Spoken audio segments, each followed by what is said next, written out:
My name is Dmitry. I'm 45 years old. I've given 23 years to the Army. Colonel. Commanded a company, then a battalion. Now I'm at headquarters. I'm used to order. To clarity. To the fact that your word is law. I'm not one of those men who talk about feelings. That's how I was raised. My father was military. My grandfather was military. A man doesn't whine, doesn't complain, doesn't cry. A man acts, protects, provides. Everything else is weakness. I married Irina 20 years ago. She was young, beautiful, quiet. I explained to her right away, I won't be a romantic. Don't expect serenades under your window or flowers every Friday. I'll give you a home, stability, protection. That's enough. She nodded. Agreed. Got married. We had 3 children. Katya, the oldest, 18. Maxim, 15. Polina, the youngest, 3 years old. I raised them the way I knew how. Strictly, but fairly. Taught them to keep their word. Not to lie. To take responsibility for their actions. I thought I was doing the right thing. Thought I was building a strong family. Irina often said I was cold. That I didn't hug her. That I didn't say I loved her. I didn't understand why adults needed that. Don't my actions speak for themselves? I work. I earn. I provide. Everything she has. The house, the car, vacations. I gave her that. Isn't that enough? She would get offended. Withdraw. We've been living like roommates these past few years. Slept in the same bed but didn't touch each other. Only talked about everyday things. What to buy, where to take the kids, when to pay the bills. It suited me. I thought that's how it should be after 20 years of marriage. Passion fades. What remains is routine, responsibility, habit. 4 years ago, Irina got pregnant. Unexpectedly. We hadn't planned it. Maxim was almost a teenager. I considered the subject of children closed. But she said she wanted to keep it. I shrugged. Her decision. Polina was born in winter, a healthy baby girl. I came to the maternity hospital, looked at her through the glass. She was red, wrinkled, screaming, like all newborns.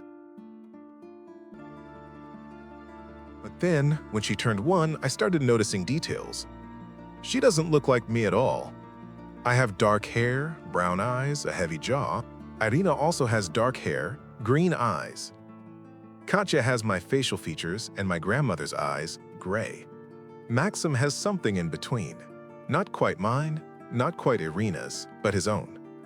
But Polina, light, almost wheat-colored hair, gray-blue eyes, delicate facial features. Nothing in common with me or with Irina.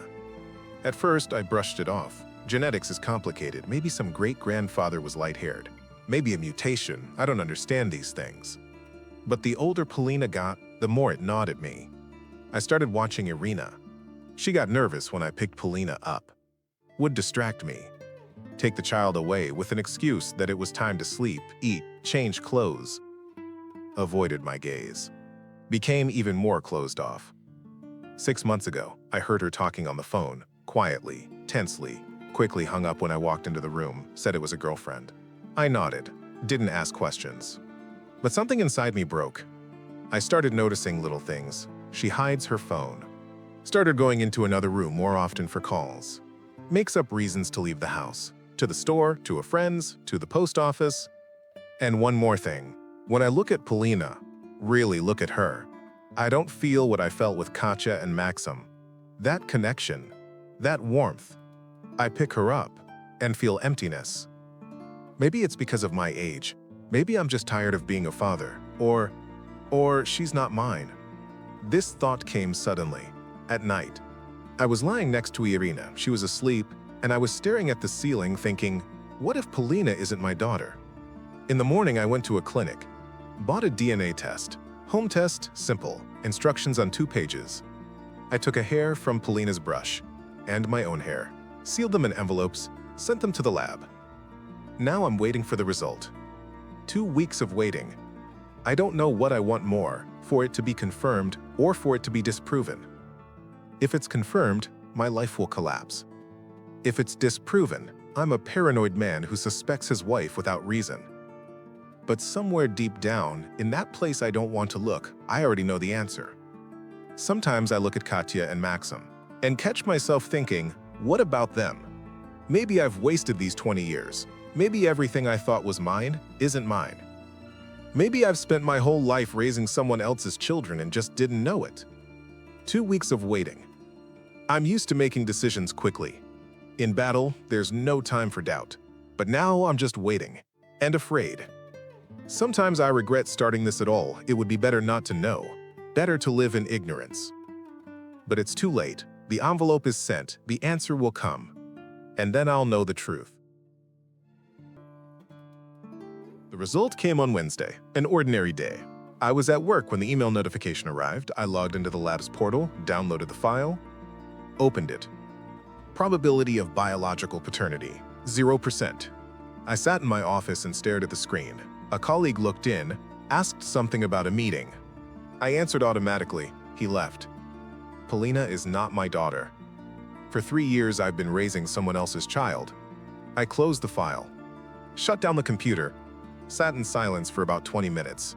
In my head, emptiness. Not anger, not pain, just emptiness. Then a thought came.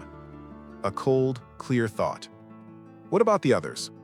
Katya and Maxim, 18 and 15 years old. What if they too? I tried to push the thought away. No, that's nonsense. Paranoia. Polina is a mistake, an accident, a moment of Irina's weakness. But Katya and Maxim are mine. They have to be mine. But the doubt had taken root. I ordered 2 more tests. Took hair from their brushes. Nobody noticed. Another 2 weeks of waiting. I would come home and look at the children.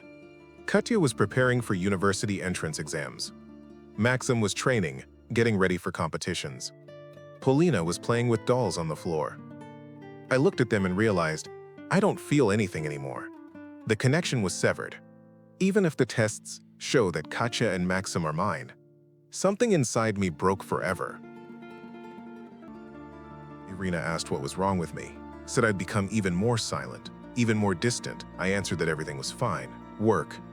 She didn't believe me, but didn't insist. She was used to my silence. The results came 2 weeks later. I opened the files right in the car, in the parking lot by the house. Katya, probability of paternity 0%. Maxim, probability of paternity 0%. All 3. Not one child is mine. 20 years of marriage. 3 children. 3 different fathers. I sat in the car and looked at these documents. The sun was setting, it was getting dark. People walked by, returning from work, laughing, talking on phones. An ordinary evening, an ordinary life. And my life had just completely collapsed. For 20 years I've been raising other people's children. Loved them, raised them, taught them about life, was proud of them, and they're not mine, not one. I printed all 3 results at work the next day, put them in a folder, brought them home in the evening. Irina was in the kitchen, making dinner. The kids were in their rooms. I placed the folder in front of her on the table, silently. She looked at me questioningly, opened the folder, started reading. Her face went pale, her hands trembled. She looked up at me. In her eyes was fear, real, primal fear. I said only one thing. My voice was even, calm, like giving an order. Pack your things, for yourself and the children. By tomorrow morning I want you gone.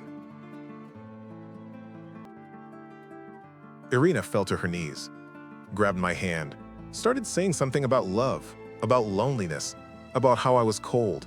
Words poured out in a stream, through tears, incoherently. I stood and looked down at her. This woman had lied to me every day for 20 years. Got up in the morning, kissed me on the cheek, said ordinary words, and all this time knew the children weren't mine. Every morning, every evening, every night. She cried, clung to my hand, begged for forgiveness. I was silent. Inside there was nothing. No anger, no pity, no pain, emptiness. I repeated. By tomorrow morning, otherwise I'll throw your things out on the street myself. Turned around and left. Got in the car, drove away, drove around the city for 3 hours. Just drove, not thinking where. When I returned, it was already night. Irina was sitting on the living room floor surrounded by bags, face swollen, eyes red. The children were asleep, she didn't wake them. Was packing things alone. Children's clothes, Polina's toys, Maxim's textbooks, Katya's cosmetics.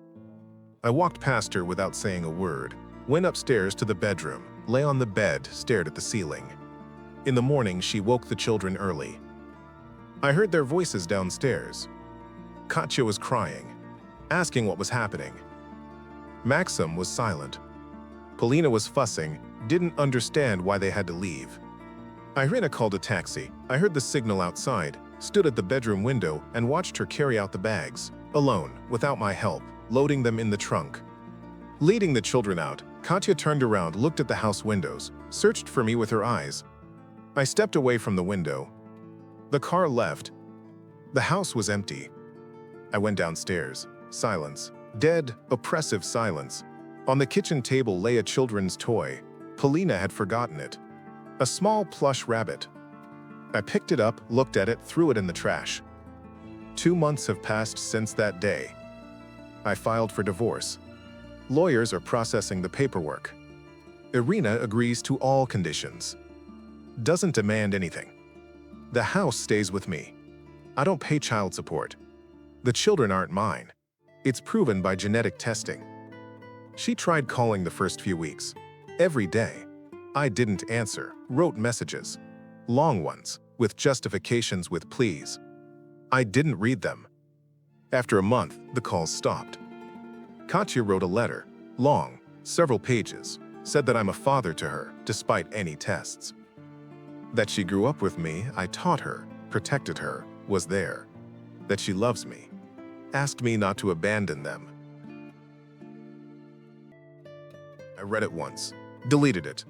I can't look at them and not see Irina's betrayal. Each of these children is the result of her infidelity. Every time I would look at them, I would remember that she slept with other men, that she lied to me for 20 years. At work, they noticed changes. I became tougher, harsher with subordinates.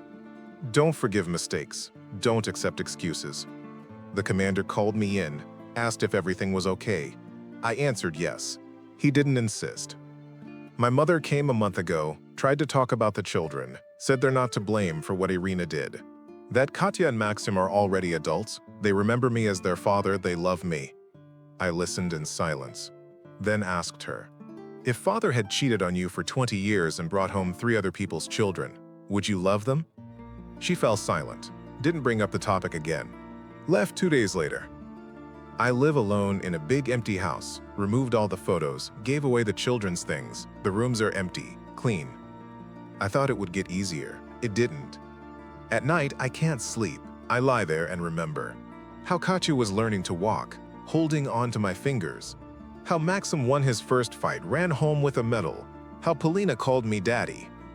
All of it was real to me, but all of it was built on a lie. I found out recently from acquaintances that Irina moved in with a man. Took all the children, they lived together, so he's the father of one of them. Which one? I don't know, don't want to know. Sometimes I regret doing the tests. I would have lived on in ignorance, raised the children without knowing the truth. But I'm military. I was taught to face the truth, even when it destroys you from the inside. The truth turned out to be simple. 20 years of my life, a lie. The family I built, a lie. The children I loved, not mine. And now I have to live the rest of my life with this knowledge. Alone. My name is Irina. I'm 42 years old. For 20 years, I was married to Dmitry. Raised 3 children, kept the house, was an exemplary wife. And all this time, I lied. I'm ashamed. I'm scared to say this out loud, but I lied every single day for 20 years straight. All 3 of my children are not my husband's. Katya, Maxim, Polina. 3 different fathers. 3 different men. 3 different affairs. I'm not making excuses. I know I did terrible things. But I want to explain. Not to be forgiven, but so you understand how it happened. I married Dmitry when I was 22. He was handsome, confident, strong, military, colonel. Reliable as a rock. I fell in love with that strength, thought that with him I would be protected, safe. He warned me right away, said he wouldn't be a romantic. Not to expect flowers, declarations, tenderness from him. That he would give me a home, stability, provision. I agreed. Thought it was enough. Thought that love is when a man is reliable, responsible. The first year was normal. He worked, I set up the house. We saw each other in the evenings, talked about plans, about the future. Everything was calm, measured. But gradually I started feeling emptiness. Dmitry never hugged me just because. Never kissed me without reason. Never said he loved me. Never asked how my day went, what I was feeling, what I was thinking about. To him, I was part of the house, like furniture, necessary, functional, but not alive. I tried to talk to him about it, asked for attention, warmth, closeness. He didn't understand, asked what I was missing. We have everything: house, money, stability. Why do we need this nonsense? I would fall silent. Felt capricious, ungrateful. Really, I have everything. Good husband, secure life. What more could I want? But inside, the emptiness grew. I felt lonely in my own marriage. Lived next to my husband, but was completely alone. A year after the wedding, I met Andrei, a colleague at work, cheerful, easygoing, attentive. He asked how I was feeling. Noticed when I was sad, brought coffee, joked, made me laugh. I didn't plan the affair, honestly. But one day after work, we went to have wine, got talking. He listened to me the way Dmitry never listened, looked in my eyes, touched my hand. I don't remember who kissed first, but I didn't stop. I wanted it. Wanted to be touched with tenderness. Wanted to be desired, not out of duty, but because I was desirable. It continued for 2 months. Then I found out I was pregnant. The test showed 4 weeks. I knew for sure the child was Andrew's. Dmitry and I barely slept together during that period. He was away on business trips, came back tired, had no time for intimacy. I sat with that test in my hands and realized my life had collapsed. If I tell the truth, Dmitry will throw me out, will divorce me. I'll be left alone, pregnant, without money, without a home. I panicked, called Andrei, told him. He got scared. Said he wasn't ready for a child, that he had his own family, wife, plans. Asked me to get rid of the child. I couldn't. I ended things with him, deleted contacts, never saw him again, and went to Dmitry, seduced him, made sure he thought the child was his. Katya was born. Dmitry was happy, proud. I looked at his face and hated myself, but stayed silent. I thought that after Katya's birth, everything would change, that Dmitry would become softer, more attentive, warmer. But he remained the same, cold, distant, took care of the child, but mechanically, feed, dress, treat, without tenderness. I felt lonely again, now with a child in my arms. Sat at home, cooked, washed, changed diapers. And Dmitry would come home, have dinner, go to bed. Didn't even ask how tired I was, if I needed help. 3 years later, I met Oleg. In the park, at the playground, he was walking with his nephew. We started talking. He was kind, attentive, interested in Katya. Then we started meeting by chance. Then not by chance. Again, I didn't plan it. But again, I didn't stop. I was so lonely. So needed someone to see me alive, feeling.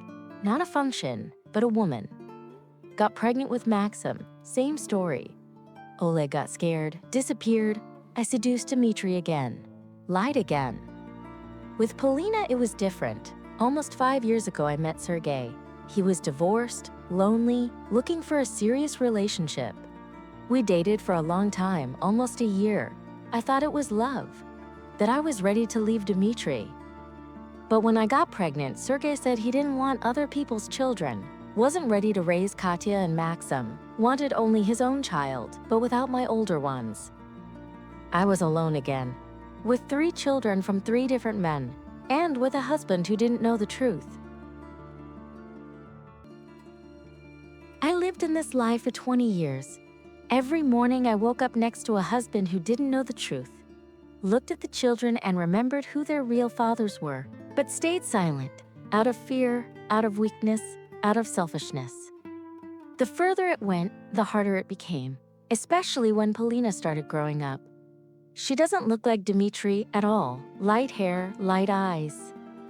I saw how he looked at her with doubt, how he started to suspect. I tried to distract him, took Polina from his arms, made up reasons. But I knew sooner or later he would figure it out. 6 months ago, he became different, silent even by his standards. Distant, looked at me studiously, as if seeing me for the first time. I understood he suspects something, but didn't know how close he was to the truth. When he brought home those DNA test results, I realized it's all over. 3 sheets of paper. Katya, 0%. Maxim, 0%. Polina, 0%. My lie materialized in numbers and graphs. I fell to my knees. Don't remember what I said. Something about love, about loneliness, about coldness. Words poured out on their own. I didn't control them. Begged forgiveness, explained, made excuses. He stood over me and was silent. Face like stone, eyes empty. I'd seen that look before, when he talked about war, about fallen comrades. Complete shutdown of emotions. He said briefly, "Pack your things. By morning, I want you gone." I tried to stop him, grabbed his hand. He silently freed himself and left. I was left alone on the kitchen floor with those damned papers in my hands. All night I packed, cried, with trembling hands folded clothes into bags. Children's toys, textbooks, cosmetics. 20 years of life into a few bags. The children were asleep. I didn't wake them until morning. Let them at least sleep one last night in their beds, in their home. In the morning, I woke them early. Katya immediately understood something was wrong. Started crying, asking what was happening. I couldn't explain. How do you tell an 18-year-old daughter that her father isn't her father? That I deceived everyone for 20 years? I only said we were leaving. That dad asked us to move out. That I would explain later. Maxim was silent. Packed his backpack quickly, without questions. Polina was fussing, didn't understand why we had to get up early, where we were going. I called a taxi. Carried out the bags alone. Dmitry didn't come downstairs. I knew he was home, heard footsteps upstairs. But he didn't come out, didn't help, didn't say goodbye. Katya turned around before getting in the car, looked at the windows, searched for her father with her eyes. He wasn't there. We left. The house where I'd lived for 20 years was left behind.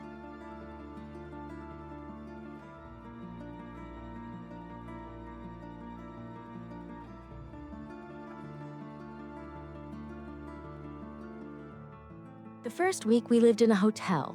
Cheap, on the outskirts. I hadn't worked in 15 years, had almost no money. Small savings, for a couple months maximum. Katya demanded explanations. Why are we here? Why did Dad kick us out? What happened? I didn't know how to say it. Sat on the bed in the room, looked at 3 children, and realized I destroyed their lives with my lie. Told the truth a week later. Everything. About the affairs, about different fathers, about the deception. Spoke and cried. Katya was silent, then got up and left the room. Came back an hour later, eyes red. Didn't talk to me for 3 days. Maxim asked only one thing. Who is my father? I didn't know the name. Only remembered he was called Oleg. We met in the park 15 years ago. Nothing else. Maxim turned around and went to his room. locked himself in. I heard him hitting something, breaking things in the room, didn't interfere. Polina didn't understand anything. For her, Dmitry is still daddy. She kept asking when we would go home, when we would see daddy. I didn't know what to answer. 2 weeks later, I called Sergey, Polina's father, the one I dated almost 5 years ago. He disappeared then when he found out about the pregnancy, said he didn't want other people's children. Now I had no choice. I told him everything, that Dmitry found out the truth, kicked us out, that I was left with 3 children, without money, without a home. He was silent for a long time, then sighed, said he would think about it. A day later he called, said we could move in with him temporarily, until I find work, get on my feet, but only temporarily. I agreed. There was no other option. We moved in with Sergey a month ago, living in his 2-room apartment, cramped, uncomfortable. Katya and Polina in one room, Maxim on a cot in the living room, Sergey and I in the bedroom. It's strange, living with a man who once left me pregnant, to whom I'm now indebted, who reminds me every day that this is temporary. Katya wrote a letter to her father, long, with tears, asked him not to abandon them, said she loves him. Dmitry didn't answer. Maxim has closed off, barely talks, quit training, sits all day in headphones. Polina constantly asks about daddy. I don't know what to tell her. I destroyed 4 lives with my lie, my 3 children, and Dmitry. I'm not asking for forgiveness. I know I don't deserve it. I just live on. Because I have no other choice. I found a job 2 weeks ago. Sales assistant in a clothing store. Small salary, irregular hours. But it's at least something. At least some money, so I don't depend completely on Sergey. He reminds me every day that we're here temporarily, that this isn't my apartment, not my home, that I should be looking for rental housing, solving my problems myself. I understand. I don't owe him anything. He's already helped. Sheltered me with 3 other people's children, could have refused, could have told me to go to hell, like almost 5 years ago. But every time he says this, something clenches inside. I feel like a beggar, a freeloader, someone who's tolerated out of pity. With the children, it's only getting worse. Katya applied to a university in another city, said she wants to leave here. Leave me. I see it in her eyes. She hates me. Doesn't say it directly, but I feel it. One night I heard her crying, went to her, tried to hug her. She pushed me away, said quietly but harshly, "Don't touch me. You destroyed my life. I don't know who I am, don't know who my father is. I don't have a family anymore. Because of you." I stood there in silence. What could I say? She's right. I really did destroy her life. Maxim started drinking. 15 years old, and he comes home drunk. I tried to talk, he told me off. Rudely, harshly. He never talked like that before. Sergey said if Maxim comes home drunk one more time, he'll throw us all out. I begged Maxim to stop. He looked at me with contempt. Said his real father is somewhere out there, living his life, doesn't even know about his existence. And his mother is a liar who deceived everyone for 20 years. I had no answer. Polina is the only one who still talks to me normally. But every evening she cries, begs to go home to daddy. I say we can't. She asks, why? I can't explain to a 3-year-old child that her daddy isn't her daddy, that I gave birth to her by another man. Sergey tries to be a father to Polina, but she needs Dmitry. She doesn't understand who this strange uncle is, why he's here, why we're living with him. Sometimes at night I lie there and think, what if I hadn't cheated? If I had endured, stayed silent, remained the faithful wife of a cold husband?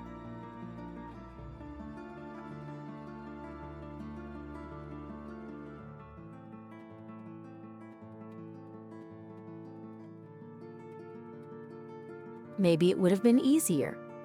Maybe I would have gotten used to loneliness in marriage. Learned to live without tenderness, without warmth. Many people live like that. Endure. stay silent. But I couldn't. I was looking for love, warmth, attention. And I found it. For a short time. And then the men would disappear, I would get pregnant, would lie. 3 times the same story, 3 times the same mistake. I blame myself. Every day, every minute. I see how the children suffer, how Katya hates me, how Maxim is drinking himself to death, how Polina cries at night. But I blame Dmitry too. Yes, I cheated. Yes, I lied. It's terrible, unforgivable. But he was ice cold for 20 years. Never hugged me just because. Never said warm words, never cared about my feelings. I'm not justifying the affairs, but I'm explaining them. Living next to someone for 20 years and feeling lonely, that's a slow death. I tried to talk to him about it so many times. Asked for attention, closeness, warmth. He didn't hear. Thought that money and a roof over your head were sufficient proof of love. No, not sufficient. A woman needs more, needs to be seen, heard, touched with tenderness, told she's loved, asked how she feels. Dmitry never did that, and I looked for it on the side. Now I'm paying the price. Lost my home, husband, children's respect, living with a man who tolerates me out of pity, working for pennies, no future. Sometimes I think, call Dmitry. Ask once more for forgiveness. Explain everything again. Maybe he'll hear. Maybe he'll understand. But I know, he won't forgive. He's military. For him, there's black and white, loyalty and betrayal. He chose. I'm a traitor, and traitors aren't forgiven. Katya will leave in 2 months for another city. Maxim, I'm afraid, will fall apart completely. Polina will grow up not knowing her real father. And I will live the rest of my life with the burden of guilt. Knowing I destroyed 4 lives with my weakness. Knowing I can never fix it.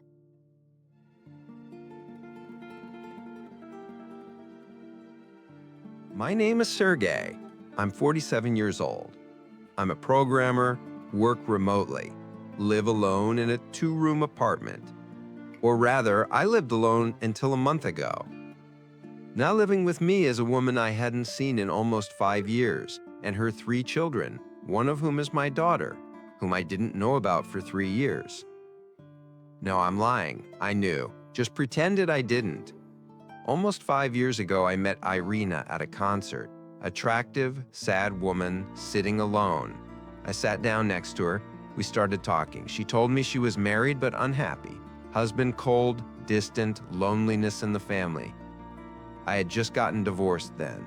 Wife left for another man, took everything except the apartment. I was lonely, hurt. Irina was like me, just as lost. We started meeting. I knew she was married, but thought, what difference does it make? She's unhappy, I'm lonely, we give each other warmth, nobody gets hurt. I fell in love, really. For the first time after the divorce felt alive. Irina was tender, open, cheerful. Not that gray woman I met at the concert. Next to me, she blossomed. We met for almost a year. I suggested she leave her husband, live with me. She agreed, but dragged it out. Said soon, need to prepare the children, organize everything properly. Then she said she was pregnant. I panicked. Pregnant by me. She already has 2 children from her husband, and now there will be a 3rd from me.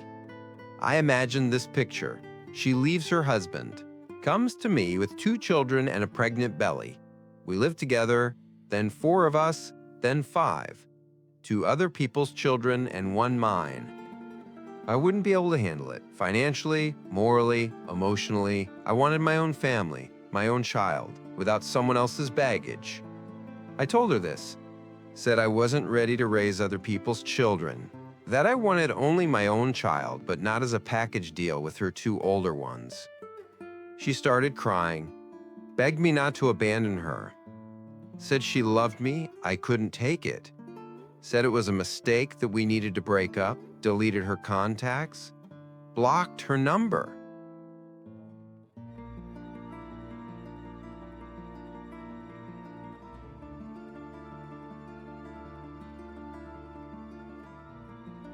Disappeared. I knew she was pregnant by me, knew I left her alone, knew I was acting despicably, but I was scared, didn't want the responsibility, didn't want other people's children in my life.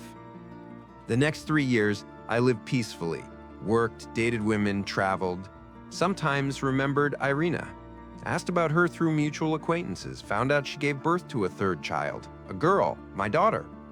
I didn't try to reach out, thought, let her grow up with her father. With Irina's husband, what difference does it make to him, his own child or not? They're living, raising her, everything's fine. A month ago, Irina called, don't know where she got the number, was crying, speaking incoherently. I barely made out the essence. Her husband found out the truth, did DNA tests. All 3 children turned out not to be his. He kicked them out. She was left without money, without housing, with 3 children. One of whom is mine. I listened and thought, why the hell is she calling me? I left almost 5 years ago, made it clear I didn't want to participate. Why drag me back now?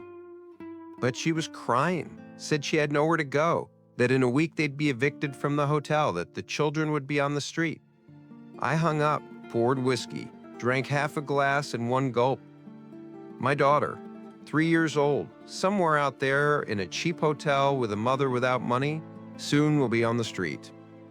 I sat for 2 hours staring at the wall, then called back, said they could move in temporarily, until Irina finds work, gets on her feet. They moved in 3 days later. They moved in a month ago. Irina, 2 teenage girls, a guy about 15, and little Polina, my daughter, whom I'm seeing for the first time. The first evening was a nightmare. Katya, the oldest, looked at me with hatred. Maxim didn't look at all, sat in headphones. Polina hid behind her mother, was scared. I tried to be friendly, showed them the rooms, helped unpack, said they could feel at home. Katya answered coldly, this isn't our home, and you're not our father. I stayed silent. She's right. I'm not their father, not even Polina's. Formally, yes. Biologically, yes. But I didn't raise her, didn't know her, wasn't there. The first week, I tried not to get in the way. Worked in the bedroom with my laptop, only came out to eat, tried not to cross paths with the children. But the apartment is small, 2 rooms for 5 adults and a child. Avoiding contact is impossible. Maxim started coming home drunk. I tried to ignore it. Not my problem, not my child, but he was noisy, woke everyone up, vomited in the toilet. I told Irina, either he stops or everyone moves out. She cried, begged me to be patient. Talked to Maxim, didn't help. Katya is cold, distant, doesn't talk to me at all, barely talks to her mother either. Sits in her room, prepares for exams, will leave in 2 months for another city, doesn't hide that she's happy to get out of here. Polina is the only one who tries to communicate with me. She doesn't understand who I am. Asks, are you my daddy? I don't know what to answer. Irina tells her, this is Uncle Seryoza. We're staying with him. Polina cries at night, asks to go home, to her real daddy, to Dmitry, who raised her for 3 years. Who is her father to her? I hear this crying and realize I destroyed a child's life, my own child's life. Almost 5 years ago, I got scared, ran away, didn't want responsibility. And now this responsibility has fallen on me in the worst possible way. Not just my daughter, but my daughter plus 3 strangers plus a woman I once loved and now barely recognize.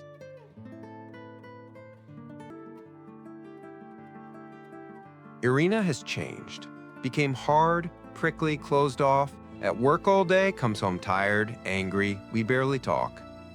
At night, sometimes we sleep together. Out of habit, out of inertia, but it's mechanical, without feelings. I don't know why we do this. maybe to have at least some closeness in this hell.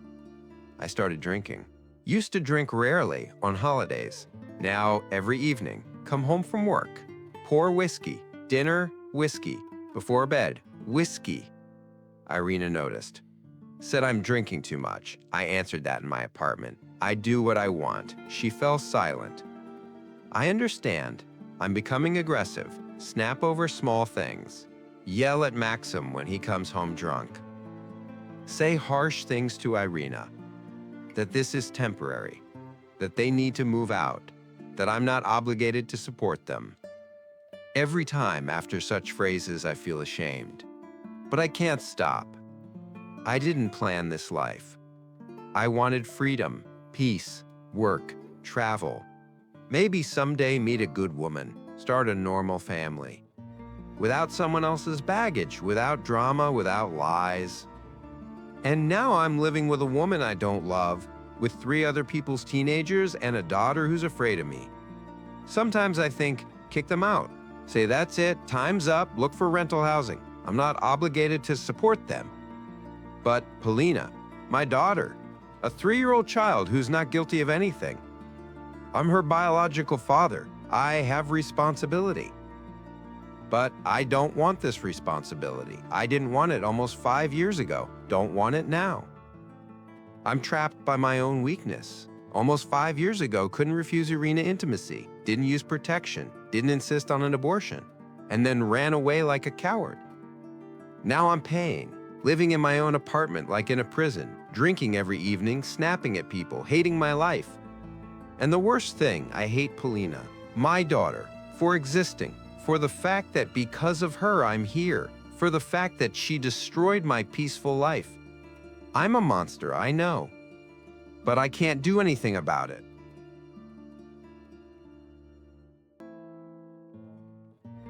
This story demonstrates a classic case of years-long emotional deprivation in marriage, which led to systematic affairs, pathological lying, and ultimately the destruction of all involved family systems. Let's start with Dmitry. Before us is a typical representative of a generation raised in the paradigm of toxic masculinity. For him, masculinity equals emotional closure, absence of vulnerability, rigidity. He sincerely believed that material provision for the family replaces emotional closeness. This is a fundamental mistake. A person needs 4 basic needs in relationships: safety, acceptance, significance, and closeness. Dmitry provided only safety, physical and material, but he ignored the other 3. Irina did not feel accepted, significant, close with her husband. She existed in an emotional vacuum for 20 years. This does not justify the affairs. It's important to understand the difference between explanation and justification. An affair is a choice. Irina had other options: therapy, conversation with her husband, an ultimatum, divorce. She chose the most destructive path, lying. But Dmitry also made a choice. For 20 years, he ignored his wife's requests for closeness, brushed off her needs, devalued her emotions, calling them whims. This is emotional abuse. Passive, but abuse. Let's examine the mechanism that led to the affairs. Irina experienced chronic emotional starvation. When a person is in deprivation for a long time, a survival instinct kicks in. She sought emotional nourishment from outside, found it in other men. Here's an important point. She wasn't looking for sex's sake. She was looking for attention, tenderness, significance. Sex was a byproduct of this search. All 3 men gave her what her husband didn't: listened, showed interest, showed tenderness. But all 3 men disappeared when faced with reality, didn't want responsibility, used her emotional vulnerability, and when consequences appeared, ran away. Irina was left alone with pregnancy 3 times, and 3 times made one choice to lie pass off other men's children as her husband's children. This is a catastrophic decision from a psychological standpoint. A lie of this magnitude creates constant internal tension. A person lives in chronic stress, constantly controlling information, afraid of exposure. This destroys personality from within. That's exactly why Irina became closed, prickly, nervous. Moreover, this lie deprived the children of the right to know the truth about themselves. Genetic identity is an important part of self-determination. Katya and Maxim in adolescence learned that their origin is a lie. This is an identity trauma that requires serious therapeutic work. Now, about the children. They are the main victims of this situation, not guilty of either their mother's affairs, their father's coldness, or the lies, but they pay the most. Katya lost the father who raised her for 18 years. For her, Dmitry is her father, despite DNA. Social fatherhood is more important than biological. He shaped her personality, values, worldview, and he rejected her. This is a rejection trauma that will affect all her future relationships.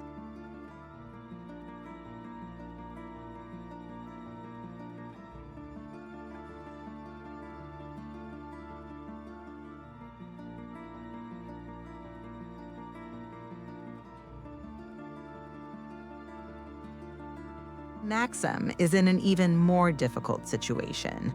15 years old is a critical age for identity formation. He lost his father and doesn't know who his biological father is. He has no answer to the question, who am I? Where am I from? Alcohol is an attempt to drown out this existential pain.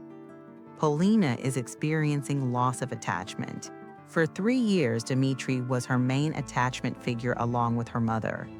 A sharp break of this connection at this age is a severe trauma. It will affect Polina's ability to form healthy attachments in the future.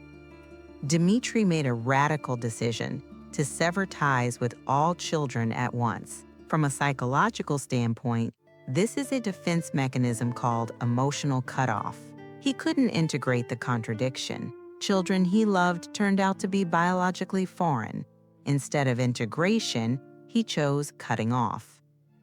This is an understandable but destructive strategy. Dmitry didn't allow himself to grieve, didn't process the loss. Instead, he activated the military part of his personality: rigidity, uncompromising nature, black and white thinking. The enemy must be destroyed. A traitor is not forgiven. But children are not enemies, and internally Dmitry understands this. That's exactly why he can't sleep at night. That's exactly why he remembers moments with the children. Inside him, there's a war between two parts: the father who loved the children and the betrayed husband who cannot forgive. Now about Sergey, Polina's biological father. He demonstrates a classic pattern of responsibility avoidance. Almost 5 years ago, he ran away from a pregnant woman. Now, under pressure of guilt, he took on responsibility but isn't internally ready for it. The result: alcohol, aggression, hatred toward his own child. Sergey isn't an evil person. He simply found himself in a situation he's not psychologically ready for. What scares him isn't responsibility for Polina. What scares him is the necessity of being a father to other people's children, a partner to a woman he doesn't love. He's trapped by his own guilt, can't throw them out because he feels obligated, but can't accept the situation because he doesn't want this life. This is a classic internal conflict that often leads to addiction. What's next? Without therapeutic intervention, this system will continue to deteriorate. Maxim will likely develop addiction. Katya will reproduce the pattern of emotionally unavailable partners. Polina will grow up with attachment trauma. Dmitry will live the rest of his life in emotional isolation. Irina in chronic guilt. Sergey in alcohol. What could help? Family therapy for all participants. For Dmitry, Work with grief and loss, integration of the contradiction between biological and social fatherhood. For Irina, work with guilt, codependency patterns, learning honest communication. For the children, processing trauma, work with identity, grieving the loss of their father. For Sergey, work with responsibility, boundaries, avoidance. Is restoration of Dmitry's relationship with the children possible? Yes, but it will require enormous work from both sides. Dmitry needs to acknowledge that fatherhood isn't only genetics, that 20 years of real love mean more than DNA. The children need to forgive their mother, integrate the trauma, build a new identity. This is possible, but only if all participants are ready for honest, painful work on themselves. Let's examine the deeper psychological mechanisms that led to this catastrophe and talk about what each participant needs to understand. Let's start with the central problem: incompatibility of emotional languages. Dmitry and Irina spoke different languages for 20 years, but didn't notice it. Dmitry demonstrated love through practical actions: provision, protection, problem solving. This is his love language. For him, a paycheck, a bought car, paid tuition for the children, these are direct proof of care. Irina needed emotional closeness, words, touches, attention to her inner world. For her, love is when you're seen, heard, when someone is interested in your experiences. Imagine two people speaking different languages who try to communicate for 20 years and don't understand why they can't.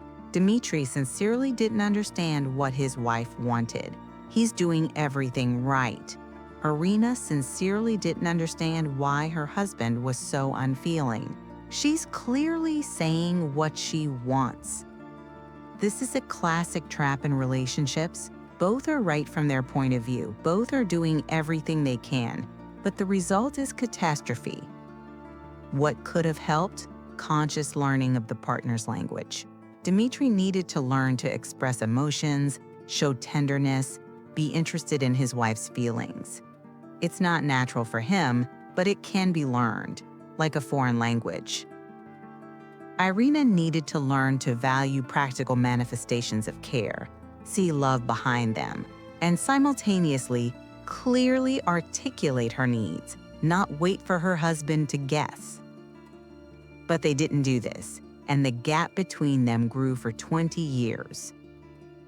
Now about the most painful question: should Dmitry forgive and bring the children back into his life? From the perspective of healthy relationship psychology, yes, because social parenthood is more important than biological. Dmitry shaped these children's personalities for 18, 15, and 3 years. He is their father in the most important sense of that word. DNA does not determine fatherhood. Fatherhood is daily work, care, presence. Dmitry was a father for 20 years. This cannot be canceled by a test result. But from the perspective of his inner world, he cannot.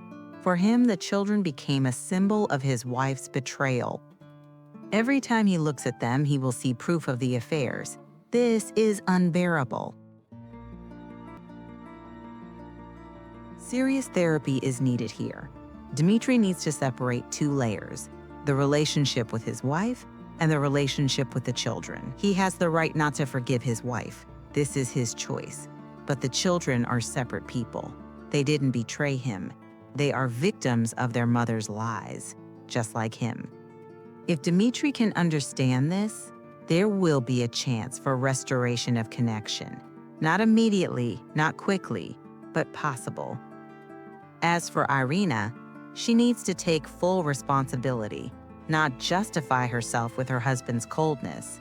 Yes, Dmitry created unbearable conditions in the marriage, but she made the choice to cheat and lie. This is her decision, her responsibility. She needs to stop positioning herself as a victim. She's not a victim. She's an active participant who made decisions. Bad decisions, but her decisions. Only by accepting full responsibility can she move forward, build a new life, restore relationships with the children, help them survive the trauma she created. The children need to be given permission for all feelings. Anger at their mother is normal. Grief over the lost father is normal. Confusion about identity is normal. They have the right to the full spectrum of reactions. They also need help understanding. They bear no responsibility for their parents' choices. They're not guilty of anything. They were simply born into a difficult situation. Sergey needs to make a decision. Is he in this story or not? If yes, fully take responsibility. Stop drinking, start therapy, learn to be a father. If no, honestly say this and exit the situation, providing material support. A half-measure position, shelter them but hate them for it, is the most toxic. It destroys him, Irina, and especially Polina. In conclusion, this story shows how lack of emotional literacy destroys families. Dmitry didn't know how to show tenderness. Irina didn't know how to honestly talk about needs. Sergey didn't know how to take responsibility. All three are emotionally immature.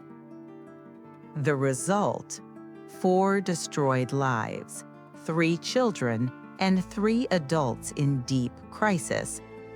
There is a way out, but it requires honesty, therapy, willingness to change. Without this, the story will end in even greater tragedy.